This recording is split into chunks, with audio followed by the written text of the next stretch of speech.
역사 이래에 사람들은 이런 질문을 늘 해왔습니다. 나는 누구인가? 과연 인간은 어떤 존재인가? 우리가 살아있는 동안 계속되어지는 질문입니다. 이 셰익스피어라는 이 작가는 햄릿이라는 작품에서 인간이란 어찌 이다지도 기막힌 글작품인가? 슬기롭고 고귀한 이성, 무한한 재능, 적절하고 훌륭한 형체와 동작, 행동은 천사 같고 이해력은 신과 같으며 이는 세계적인 미요 만물의 영장이니라 라고 작품에서 이야기했습니다. 찰스 다윈이라고 하는 사람은 인간을 고등한 존재이기는 하지만 본질적으로는 동물과 다를 바가 없다라고 말했습니다. 프로이드라고 하는 이 사람은 인간을 성적으로 억압되어 있는 존재로 보았습니다. 여러분 잘 아시는 칼 마르크스라고 하는 이 사람은 인간을 경제적인 동기에 의해서 조작되는 존재로 보았습니다. 실존주의 철학자들은 실존은 본질에 앞선다라는 그런 말을 했습니다. 자, 이들의 주장은 세계 역사 가운데 인간과 사회에 많은 영향을 끼쳤습니다. 찰스 다윈이 사람을요 고등한 동물로 보았다라는 겁니다. 이로 인해서 이 세계 역사 속에 짐승과 같은 짓을 한 현대인들의 광기를 보게 됩니다. 그리고 프로이드의 주장은 결국 이 세상에 성적인 타락을 부추기고 또 그 결과를 낳았다는 겁니다. 칼 마르크스라고 하는 이 사람의 주장은 사람을 이 물질로 전락시켰습니다. 유물론으로. 그래서 공산주의 이론이 그 이론에서 나오게 되죠. 실존주의는 오히려 실존을 상실케 하는 결과를 낳았다고 하는 사실입니다. 왜 이렇게 수많은 모든 분야의 학자들의 그 외침에도 불구하고 시대를 초월해서 사람들은 정체성과 가치관이 계속해서 혼란스럽기만 하고 있습니다. 정체성이 뭡니까? 정체성은 진리처럼 절대로 변하지 않는 이 존재의 본질을 깨닫는 것을 정체성이라고 합니다. 오늘 우리 믿는 성도인들의 정체성이 뭐예요? 나는 누구인가? 나는 누구인가? 나는 하나님의 형상을 따라 지음받은 하나님 아버지의 아들과 딸들이다. 할렐루야. 이 세상의 모든 피조물은 각각의 가지고 있는 고유한 정체성을 따라서 그 정체성대로 유지되고 있다고 보면 됩니다. 해와 달과 별들은 하나님이 창조하신 그 자리에서 이 지구를 향해서 빛을 비춰주는 겁니다. 그 정체성을 그대로 유지하고 있는 거예요. 태양이 빛을 잃으면 더 이상 태양이 아니지요. 달이 그 있는 곳에 있지 않으면 달이 아닙니다. 하나님 아버지께서 창조하신 모든 자연 만물들은 각각 자기의 자리에서 분명한 그 고유의 정체성을 가지고 맡겨진 일, 주어진 일을 묵묵히 감당합니다. 그런데 하나님께서 창조하신 이 우주 만물의 피조물 중에 유일하게 정체성의 혼란과 가치관의 혼란을 겪는 존재가 딱 하나가 있어요. 누구일까요? 바로 우리 사람이라는 겁니다. 결혼을 해서 부부가 수십 년을 함께 살아서 자녀도 낳고 자녀들 출가도 시켰는데 이런 말을 해요. 내가 수십 년을 한 몸 되어 살았지만 내 남편과 내 아내가 도대체가 어떤 사람인지 모르겠다. 나 더 이상 못 살겠다 하고 황혼 이혼을 하는 거예요. 단 1년을 살다 가더라도 좀 편안하게 살겠다라고 하는. 뭐 틀린 것인지 맞는 것인지 모르겠어요. 스스로 이렇게 말합니다. 나도 나를 잘 모르겠다. 도대체 내가 누구란 말인가 하면서 정체성의 혼돈을 겪다가 견디지 못하면 극단적인 선택으로까지 가게 되는 사람의 모습을 봅니다. 여러분, 우리는 지난 5월 한 달 동안에 가정의 달에 하나님의 계획을 따르는 사람들에 대한 말씀을 지난주까지 3번 들었고 오늘까지 4번째 듣습니다. 일주에 어린이 주일이었죠. 성도는 어린이들처럼 순수함을 지켜야 된다는 사실입니다. 성경적인 순결과 순수함과 거룩함을 지키는 사람들이 되어야 됩니다. 2번째 주에 성도는 이 어버이 주일이었죠. 하나님의 말씀과 성령의 도우심으로 세상이 아무리 혼란스러워도 끝까지 말씀에 기초하여 마음을 지키는 사람이 되어야 됩니다. 마음이 요동쳐서는 안 된다는 거예요. 그리고 지난주에는 하나님의 선하신 계획을 따르는 사람들, 하나님의 계획을 따라서 가정을 이루고 그 가정을 통하여 자녀 손들을 이렇게 이어서 정말 하나님의 나라를 확장해 나아가고 우리가 살고 있는 세상을 정말 하나님이 원하시는 그런 하나님 나라를 만들어가는 것이 필요하다는 겁니다. 이 말씀을 드렸습니다. 이 세상에서 성도는 분명 세상 사람들과는 구별되게 살아야 됩니다. 세상 사람들처럼 좋은 맛있는 음식, 웰빙 식품을 먹으면서 그저 내 몸뚱아리 건강한 몸을 위해서 먹고 마시는 그 상태를 우리가 넘어서야 됩니다. 그래서 사도 바울의 권면처럼 하나님의 영광을 위해서 먹고 마셔야 한다는 겁니다. 먹든지 마시든지 무엇을 하든지 간에 하나님의 영광을 위한 구별된 몸이 우리 성도님들의 몸이 되어야 될 줄로 믿습니다. 그래서 우리 성도의 몸은요, 마음과 이 영혼 너무나 소중합니다. 근데 오늘날 실상은 어떻습니까? 예배 드리는 시간은 우리 몸이 예배의 자리에 있기 때문에 거룩해 보여요. 근데 실상은 예배당을 나서면 정말 하나님의 영광을 위한 그런 삶이 아니라 우리의 몸을, 우리의 생각을, 우리의 영혼을 아무렇게나 세상 분위기 따라서 흘러가고 있지 않는지, 육신의 정욕에 따라 점점 더 음란한 몸과 생활이 되고 있지는 않는지, 안목의 정욕에 분별력을 잃어버리고 허리멍텅한 초점이 없는 눈이 되어서 세상을 바라보고 있지는 않는지, 세상 것 자랑하면서 외적인 것 자랑하다가 정작 자랑해야 될 우리 구주 예수님은 자랑하지 못하고 사랑하지 못하는 삶을 혹시 우리가 살고 있지는 않는지. 사랑하는 우리 송우교회 우리 성도님 여러분, 성도님은 세상 사람들과 무엇이 다릅니까? 세상에서 만나는 친구들과 우리 성도님들이 어떤 차이점이 있습니까? 주일날 예배당에 와서 예배를 드리는 것 빼놓고는 평일날 친구들과 어울릴 때에 도대체 무엇이 다른가 하는 것입니다.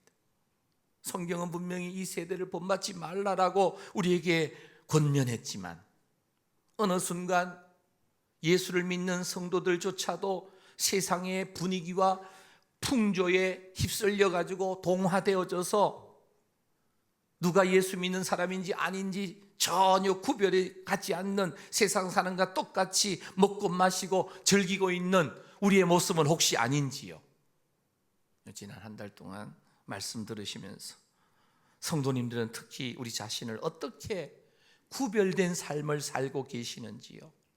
수없는 말씀을 계속해서 듣고 있지만 한쪽 귀로 듣고 한쪽 귀로 흘려버리는 그런 삶을 살고 있지는 않으시는지요?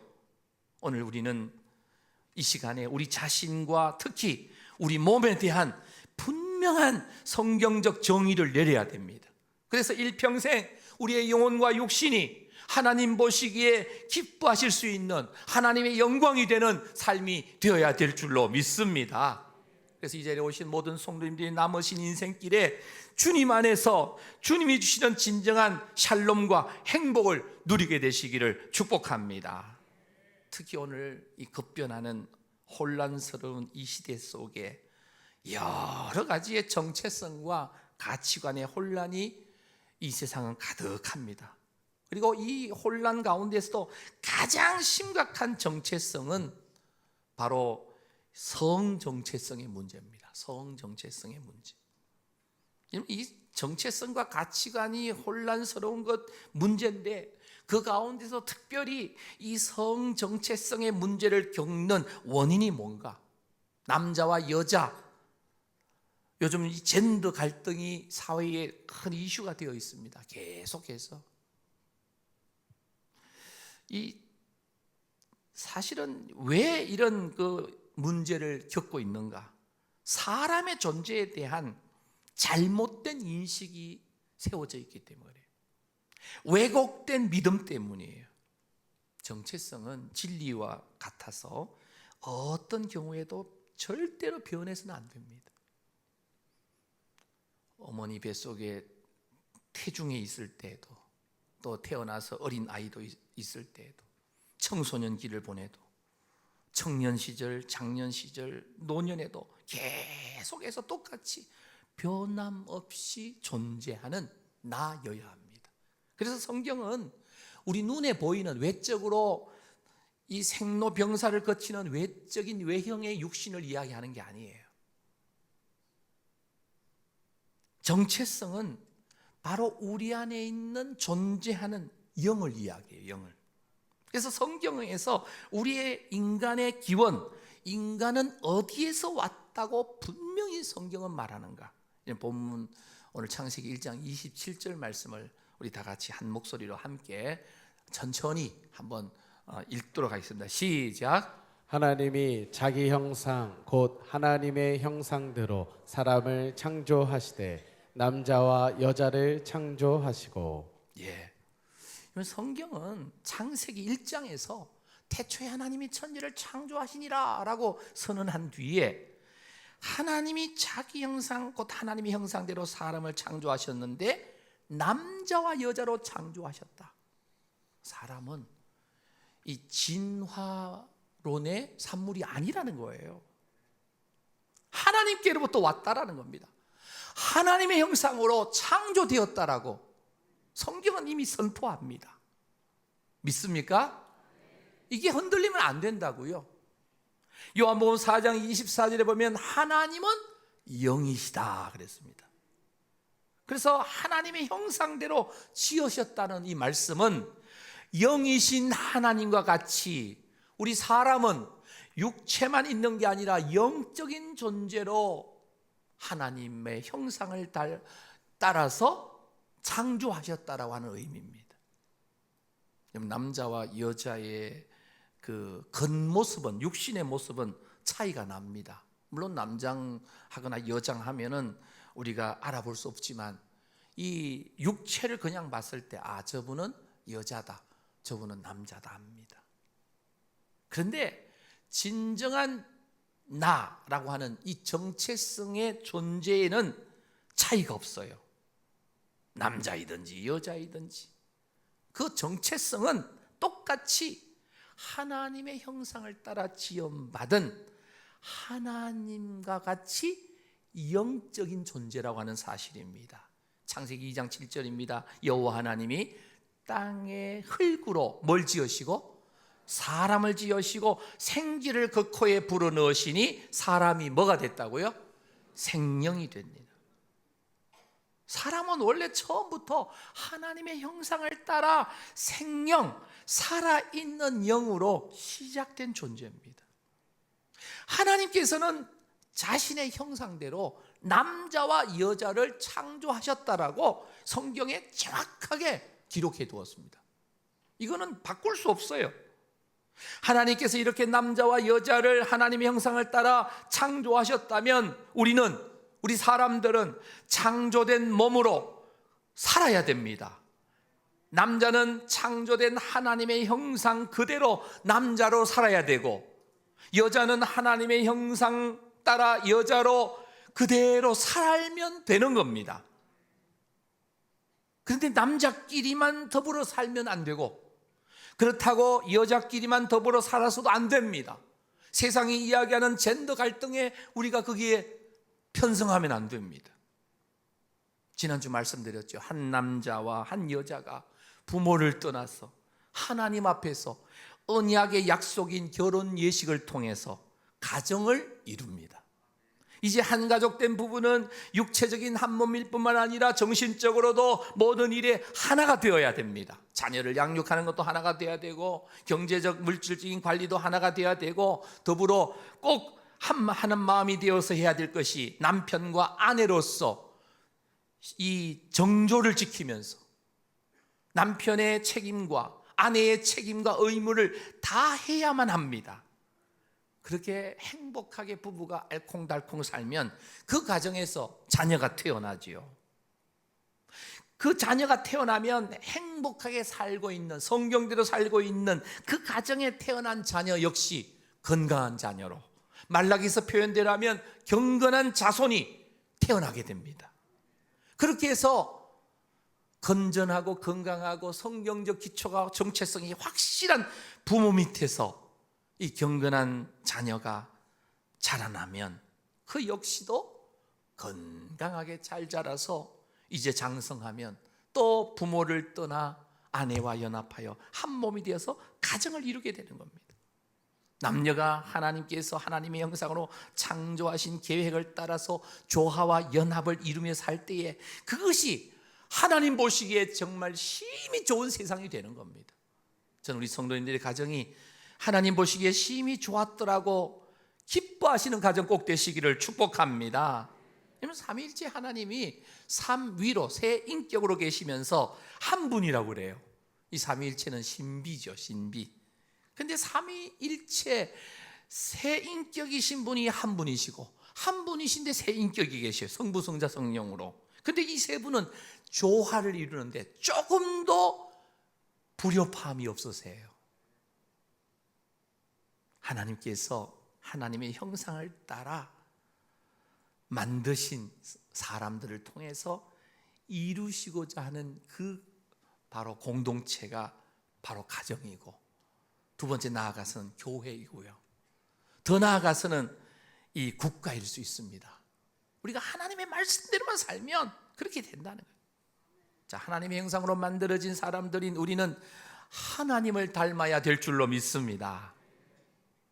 마귀를 닮으면 안 되지요. 남자와 여자로 창조된 우리도 하나님의 형상을 닮아서 삼위일체 하나님처럼 가족과 이웃과 연합하고 서로 양보하고 서로 밀어주고 서로 안아주고 눈물 닦아주고 위로하면서 세워주면서 아름다운 천국을 우리가 함께 만들어 가야 될 줄로 믿습니다. 이게 하나님의 형상을 따라 지음받은 창조물인 피조물된 우리 사람들이 해야 할 일이라는 겁니다. 하나님이 창조하신 목적과 계획과 그 뜻을 따라 살면 먼저 부부가 행복하지요.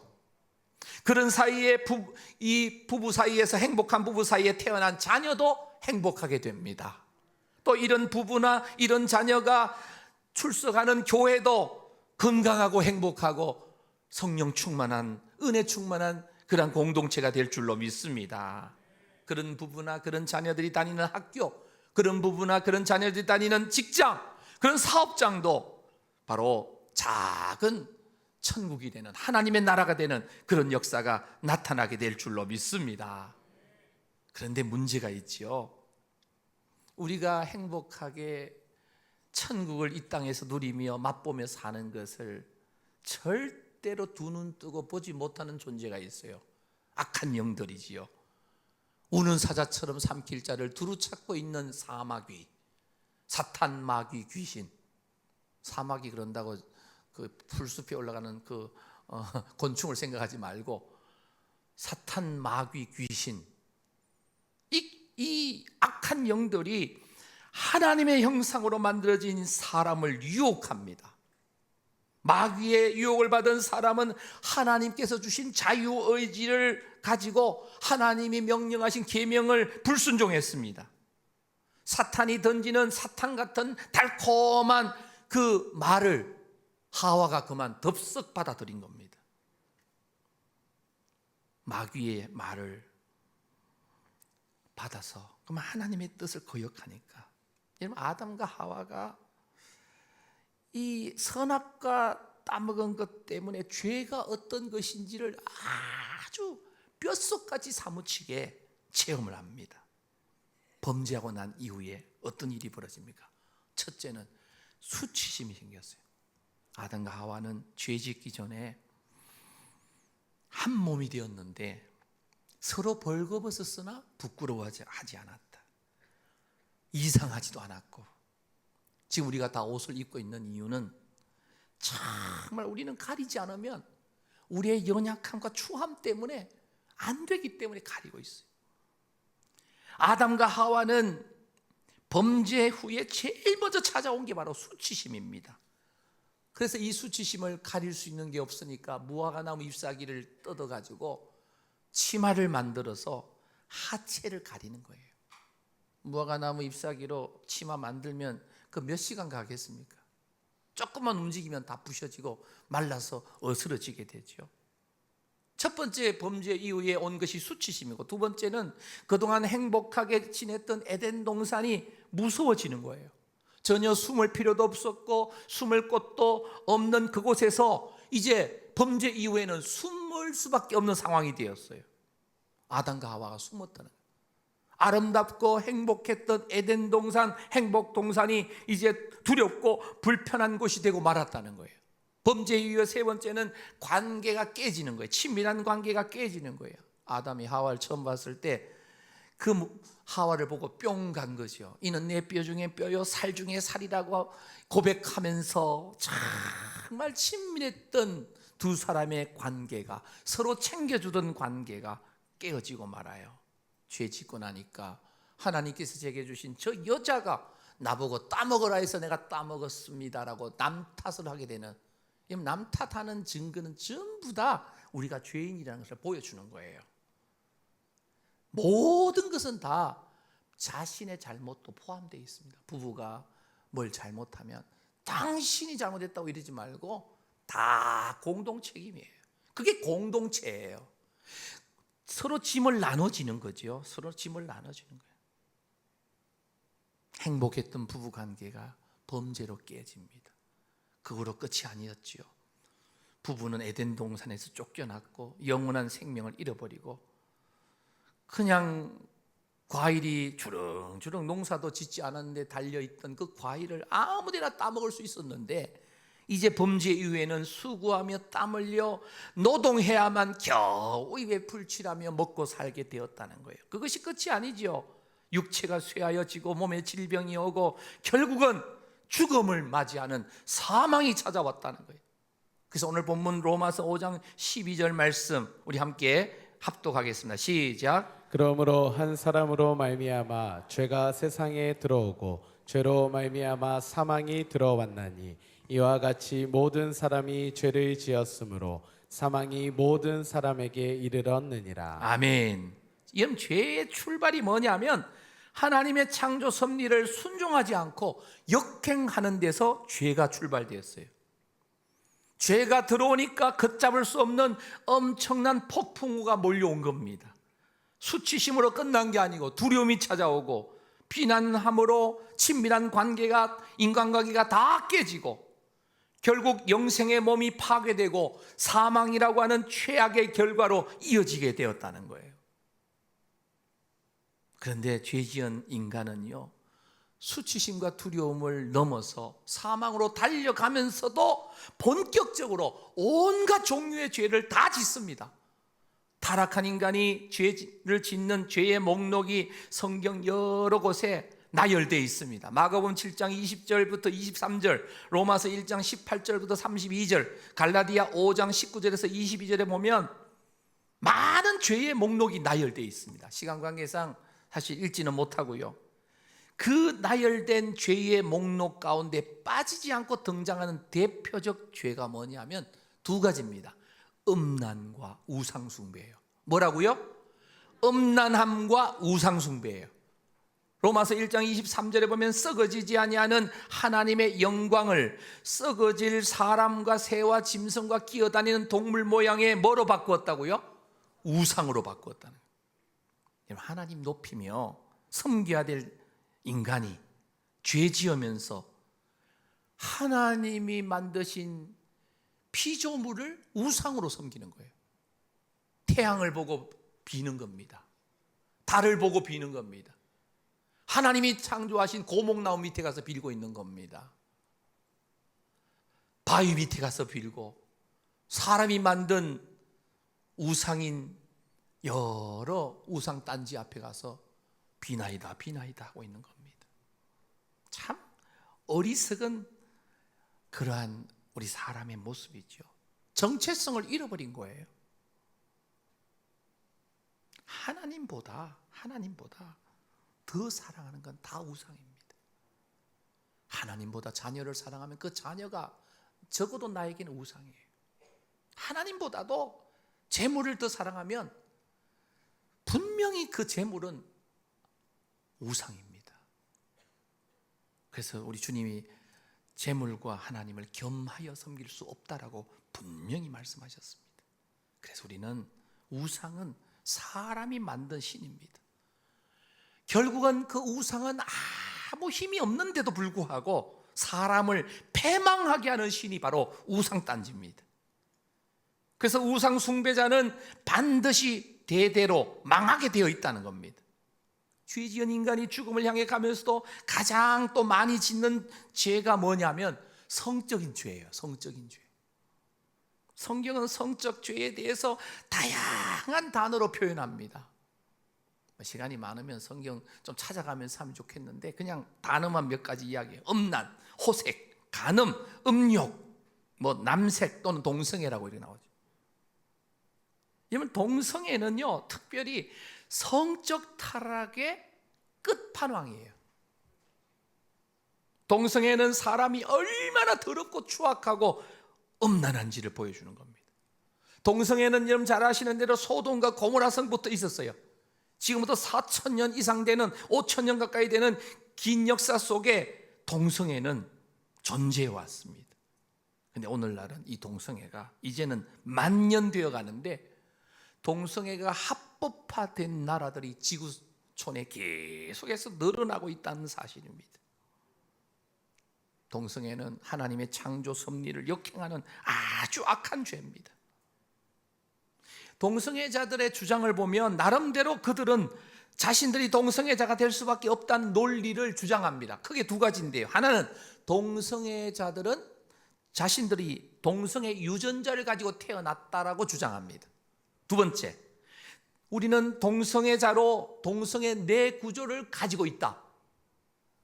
여러분들 두 가지 논리를 이야기하는데 전혀 의학적으로 과학적으로 여기에 뒷받침을 해주지 않습니다. 하나님이 우리 찬양에 완전하신 하나님이신데 동성애 유전자를 가진 자를 창조하시고 동성애 뇌구조를 가진 자를 창조하시는 그런 완전하지 못하신 하나님이 아니시라는 사실을 믿으시기를 바랍니다. 그래서 하나님은 절대적으로 동성애 유전자나 동성애하는 뇌구조를 만드신 분이 아니심을 우리 모든 성도님들은 잘 알고 있습니다. 그래서 하나님의 형상으로 만들어진 인간이 이렇게 막 가자고 하는 것은 사탄의 유혹에 빠져서 그냥 죄지음으로 일어나는 죄의 결과일 뿐이에요. 죽음과 지옥으로 가는 길목입니다. 죄가 도리어 우리 인간의 뇌를 파괴해서 죄가 인간의 감정을 다운시킨 거예요. 우상숭배, 음란죄가 인간의 뇌의 신경 전달 물질을 마비시키는 거예요. 그래서 죄에 빠지면 빠질수록 우리의 뇌가 정상적인 생각이나 판단을 못하게 되는 거예요. 사람의 감정 따라서 뇌에서 다양한 이 화학 물질이 나오는 것 아시죠? 의학적인 저는 지식이 짧습니다만은 어떤 물질인지 아시죠? 도파민, 세로토닌, 아드레날린, 엔돌핀과 같은 이런 화학 물질이 막 나와요. 세로토닌은 감정 조절에 관여하고 행복감을 느끼게 하는 호르몬이고요. 도파민은 에너지와 의욕을 넣어주는 뇌화학 물질이고요. 여러분 잘 아시는 엔돌핀은 즐거움과 기쁨을 안겨주는 호르몬인데, 이 모든 화학 물질이나 호르몬이요, 가장 적당하게 우리 뇌에서 알맞게 분비되어야만 정상적인 건강한 삶을 살 수 있어요. 그런데 부족하거나 과다 분비되면 심각한 문제를 발생시키는 거예요. 세로토닌 분비량이 적어지면 우울증과 불안과 부정적 감정이 나타나는 거예요. 우울증 있으신 분들은 성경 많이 읽으면서 낮에는 집에 계시지 말고 태양이 내리쬐면 30분 정도를 태양을 쬐면서 계속해서 바깥으로 산책하시면 이게 보충이 돼요. 비타민 D와 함께 보충이 되는 겁니다. 중요한 것은 이 도파민이 부족하면 의욕이 없고 산만해지는데, 반대로 도파민이 과다 분비되면 충동적인 행동을 해요.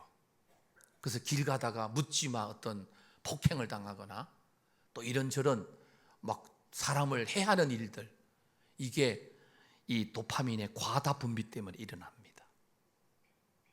그래서 여러분들 그 길거리에도 사람 많은데 많이 돌아다닐 필요가 없어요.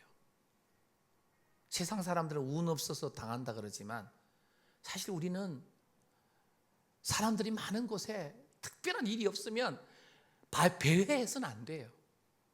우리는 있어야 할 곳에 정확하게 있어야 돼요. 예배 자리에 있어야 되고, 기도하는 자리에 있어야 되고, 뭐 가족들이 함께 모이거나 뭐 어떤 약속된 자리에는 있을 수 있죠. 근데 쓸데없이 몰려다니면 어려움을 당할 수도 있다라는 거예요. 여러분, 엔돌핀은 부족하면 이 통증이 더 심화가 되게 되죠. 엔돌핀이 적당하게 우리 몸에 분비가 되면 고통받을 때 고통을 감소시켜 줍니다. 자, 어쨌든 간에 이러한 화학 물질이 정상적으로 분비되는데, 자극적인 어떤 영상들, 뭐 포르노와 같은 음란 영상들, 야한 동영상들, 그리고 폭력적인 영상들은 사람의 뇌를 마비시켜 가지고 정상적인 화학 물질의 호르몬이 분비되지 못하도록 방해한다는 거예요. 그래서 중요한 것은 충동을 억제 못해가지고 범죄에 빠지고 성범죄도 저지르고 마약과 같은 다양한 중독에 빠지기도 하고 충동에 의해서 극단적 선택까지 이어지는 그런 경우도 생깁니다. 그래서 중요한 것은 이 모든 것이 다 죄의 결과이기 때문에 이런 부작용을 낳게 되고 인간의 삶을 완전히 망가뜨리려고 하는 사탄의 괴계로 우리가 늘 깨어 있어야 된다는 거예요. 자, 그렇다면 죄로 인해서 망가지는 인간에게 치료의 길은 없는가? 치료의 길이 다행히도 있잖아요. 뭔지 아시죠? 인간의 뇌를 정상적으로 돌아오게 하는 길은 없는가? 바로 죄로 인해서 이 일이 일어났기 때문에 죄만 해결하면 되는 거예요.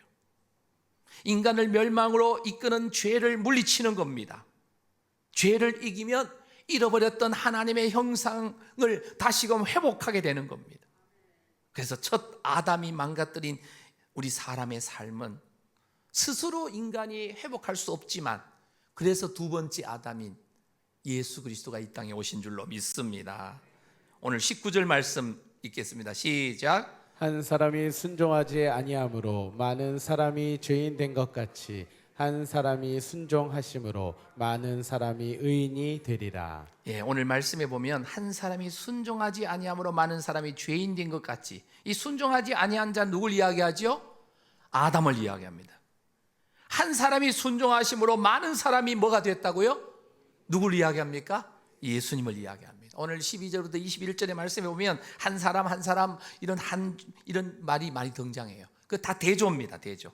한 사람이 순종하지 아니했지만 한 사람이 순종함으로 이렇게 대조를 일으키는 거예요.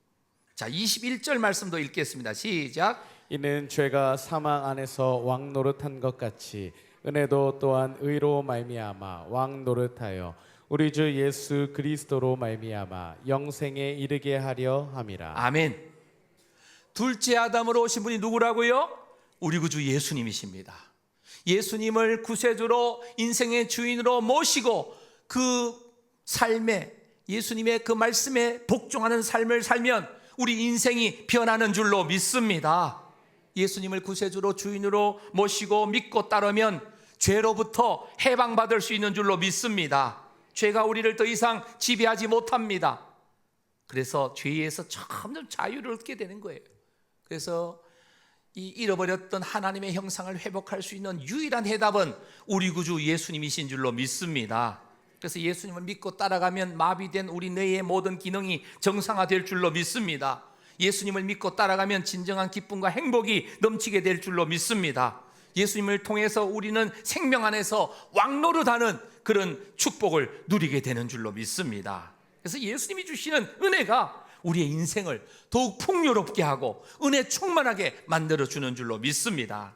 사랑하는 성도 여러분, 세상에는 많은 사람이 있지만 크게 두 종류의 사람으로 나눌 수 있어요. 하나는 몸과 마음이 자기인 줄 알고 살아가는 육에 속한, 육신에 속한 사람이 있고, 자기의 정체성이 확실하게 영에 있음을 깨닫는 또 한 부류의 사람은 바로 영적인 사람이 있습니다. 오늘 우리 성도님들은 육신의 소욕을 따라 살아가는 육신의 사람입니까? 아니면 내 정체성이 하나님의 영이신 그 성령에 이끌리고 그 성령이 내 삶을 주관하신다는 사실을 확실히 깨닫는 영에 속한 사람인지를 확인할 수 있게 되시기를 축복합니다. 성경에서요, 육신의 사람, 자기 자신, 가짜의 자신의 이 갇혀서 사는 육신의 사람은 짐승과 다를 바 없다라고 이야기합니다. 짐승과 다를 바 없다. 시편 49편 20절입니다. 하나님의 형상을 잃어버린 자는 존귀하나 깨닫지 못하는 사람은 뭐 같다? 멸망하는 짐승과 같다. 하나님의 형상인 영이 자신의 진짜 정체성임에도 불구하고 그것을 깨닫지 못하고 육체의 소욕대로 살면 그 사람은 멸망하는 짐승과 같다. 이 멸망하는 짐승이 동물을 이야기하는 게 아니고요, 악한 사탄 마귀의 그 모습을 담게 된다는 뜻입니다. 다니엘서 4장 16절입니다. 그 마음은 변하여 사람의 마음 같지 아니하고 누구의 마음 같다? 짐승의 마음을 받아서 7대를 지내리라. 존재의 마음은 사람의 마음이 아닌 짐승의 마음이라고. 이 잘못된 존재죠. 하나님의 형상을 회복한 사람이야말로 바로 사람이다. 하나님의 형상을 진정 회복한 사람이라고 말할 수 있습니다. 사랑하는 성도 여러분, 그래서 하나님의 형상을 회복하는 것은 바로 하나님의 형상이신 예수 생명을 우리 안에 가지는 겁니다. 길이요 진리요 생명 되신 예수님을 만난 분은 잃어버렸던 하나님의 형상을 회복하신 줄로 믿으시기를 바랍니다. 그래서 성경은 예수님이 하나님의 형상이라고 기록합니다. 골로새서 1장 15절입니다. 그는 보이지 아니하는 누구의 형상? 하나님의 형상이다. 고린도후서 4장 4절도 그리스도는 누구의 형상이다?